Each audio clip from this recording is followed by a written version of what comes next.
Supreme Lord, eternal truth, let us obey Thee alone and live according to truth. परमोच Prabhu Satyam नित्यत्वमेव Kavalam अनुवर्तमहे Satyam अनुजीवम Kavalam Om Shanti Shanti Shanti. Namaste, good evening, welcome all of you. Bande Mataram. This evening we are going to discuss a very nice topic, that is on nature. It will be a beautiful topic, of course, on nature. So this night's discussion, the topic of discussion is on nature. Nature, we know there is a higher nature and a lower nature. Of course, we know outer nature and inner nature. So capital N and small n, in many ways we represent the nature. So today the topic of discussion is on nature. Things we will discuss in the light of Sri Aurobindo's writings. The great topic of discussion is on nature today. Sri Aurobindo quotes here. Let us take through 2-3 lines from Savitri. Nature shall live to manifest the secret God. The spirit shall take up the human play. This earthly life become the life divine. Nice definition, for which we are actually aspiring, for which we are really going. Sri Aurobindo quotes in 3 golden lines in his Savitri. Nature shall live to manifest the secret God. Two things are there. God is there, but in his secret he is not revealed yet. He has not come to the fore. And second thing, to manifest, it means that he is in the position, in the form of the unmanifestation. So nature shall live to manifest the secret God. Then what happen? Inside the spirit's position, what will be? The spirit shall take up the human play. This human play will be played by the spirit. If these two conditions are satisfied, then this earthly life becomes the life divine. This earthly life, where and how we are being pushed up and we are living and we are being confined, that will be changed to the life divine. So beautifully, Sri Aurobindo quotes on nature. We'll take one by one. First, Sri Aurobindo quotes, nature is nothing but the will of God in creation. Anybody, already we have heard of higher nature, lower nature, inner nature, outer nature, small n and capital N, so many things are there. So there will be an anxiety, there will be some curiosity to know what really this nature is. Sri Aurobindo quotes, nature is nothing but the will of God in action. The will of God in action, that is nature. So it is nothing but the will of God, and that is in action, that is in dynamism. So it is nature. Then here in the course, nature is a power of the spirit rather than the spirit as power. Very tough, tickling, very interesting definition. Sri Aurobindo quotes, nature is the power of the spirit. Nature is the power of the spirit rather the spirit as power. So it is the power of the spirit. We will understand better. Nature is the power of the spirit rather than the spirit as power.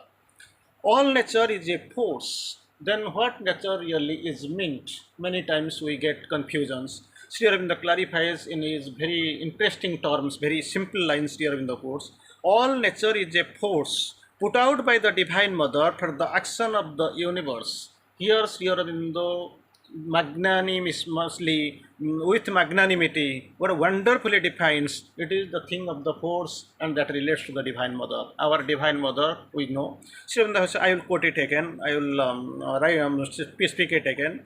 All nature is a force. All nature is a force put out by the Divine Mother.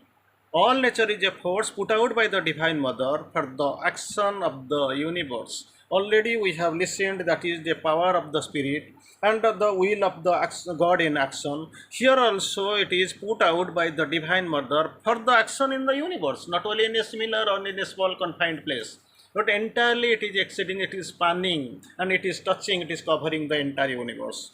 Then next definition we'll see very interestingly. The master of our existence respects our nature even when he is transforming it. The thing is that the master, the Lord, actually his work is that we know it in nature is the power of the Lord. We have seen will of the God in action. Here, the master or the Lord is in the process of transforming the nature. So, even though he is respecting the process of transformation, transforming the nature, he also respects it. Even one example we can take when that Setubandha has been under construction. Before construction, when these things were flowing out, these stones which were being thrown into the river from sea, it was actually thrown away by the sea, heavy current of the water, of the sea.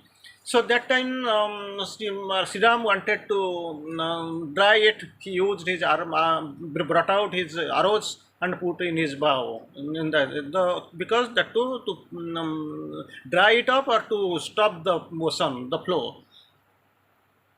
That time, the Lord of the Sea, Varuna, comes a request, sir, Lord, you are actually deviating the nature you have done. You are the laws you have made, and here you are actually dismayed. You are what you thou hast made the rule, and now you are now dismaking. What you have done, now you are doing or undoing it.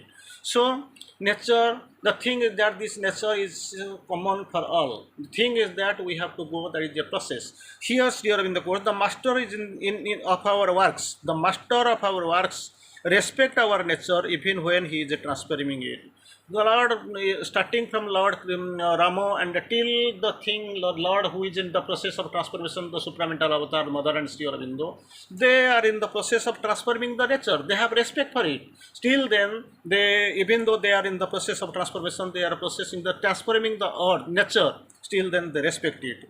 The master of our works respect our nature even when he is transforming it. Transforming the nature, lower nature to higher nature to the towards perfection. It is there. It is done by the lost Lord. Still, then they have got the respect. The urge in nature always creates its own means. The urge of nature, nature has its own urge. So nature in the urge in nature always creates its own means. Then what happens? Truly, we don't think, will or act. We don't think, will or act, but a thought occurs in us. Even though truly we don't think, will or act. Three things are there: think, will or act. But thought occurs in us. Automatically thought occurs, thought is created, it occurs. Will occur in us, impulse and act occur in us. So will occur in us, impulse will occur in us, and act will occur in us. Truly, we don't think, will or act. But we don't think. Really, we don't think, will or act, but the thought occurs in us, the will occurs in us, the impulse occurs in us, act also occurs in us. That is natural. Nature has a method in every madness of her combinings, and for her most intricate knots there is a solution. So there is a problem, and there is also very beneath, very nearby, there is a solution. Nature has a method in every madness of her combinings. Very interesting. What I will understand, every madness of her combinings, nature has a method, and this method, it is in every madness of her combinings, and for her most intricate knots there is a solution. When there is a knot, when there is a resistance, when there is something that puzzle, the enigma, the contrariety, and Sri Aurobindo writes it, for most intricate knots there is a solution. Whenever she is creating a problem, side by side she is providing a solution. This is the very intricate knots they have got the solution, because this method nature has a method in every madness of her combining. This madness, for her madness, whatever is acting, being created, the problem is created, she has got an intricate knots, and that has the solution. We have to transcend it, transcend nature, not kill it. The thing is that already we know Sri Aurobindo, the avatar of transformation, Mother and Sri Aurobindo come to transform, to not to kill the instincts. Here also the same process is working here, Sri Aurobindo is quoting here. We have to transcendent nature. The nature is there, lower nature is there, higher nature is there. It has to be transcended and perfected, but it has not to be killed, not to kill it. Nature is only phenomenal in nature, but in reality she is God.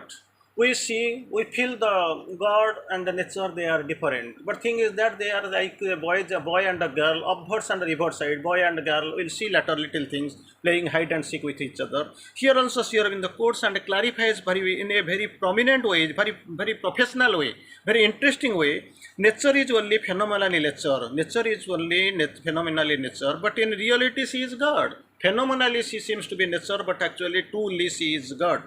Nature is willing to purchase a single great and general gain by any number of particular losses. So, out of the losses, it tries to gain.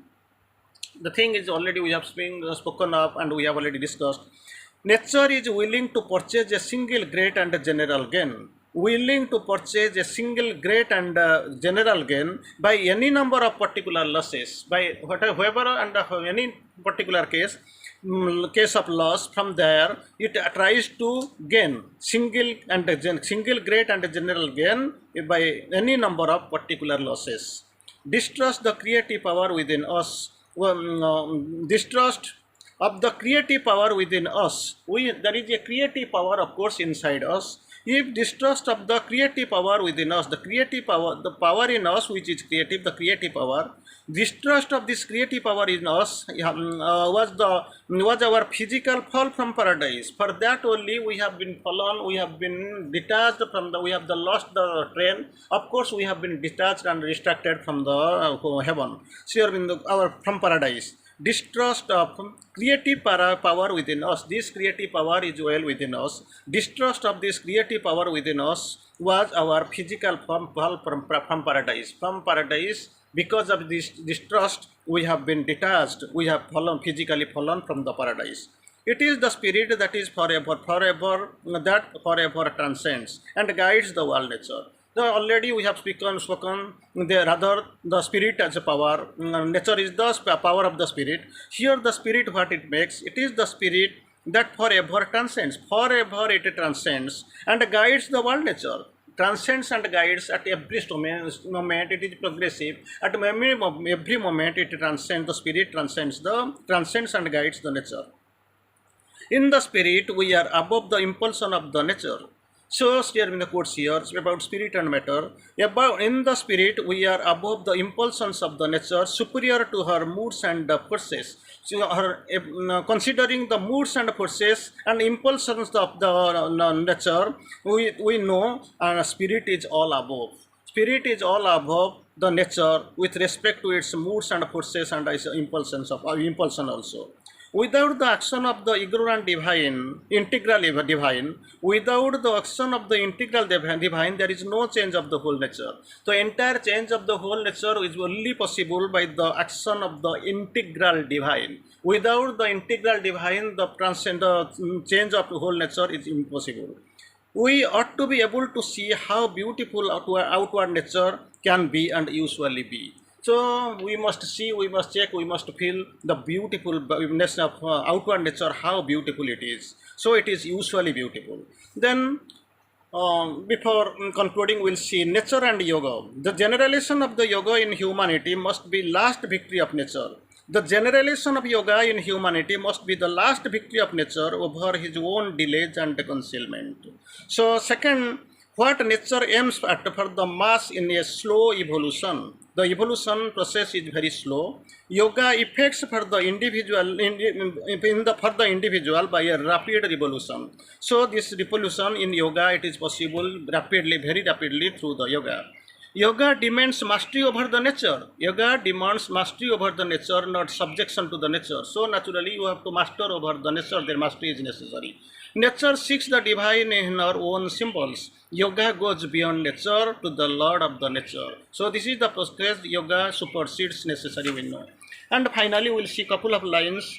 All nature dumbly calls to her alone to heal with your feet the aching throb of life. Very interesting line. Entire nature seeks for him, prays for him to heal with her feet the aching throb of life. So nature has to be transcendent and divine mother, she has to work. Then another beautiful lines. Although his ego claims the world for his own use, man is a dynamo in the cosmic work. Nature does most in him what nature can do. God the highest. Thank you. Vande Mataram.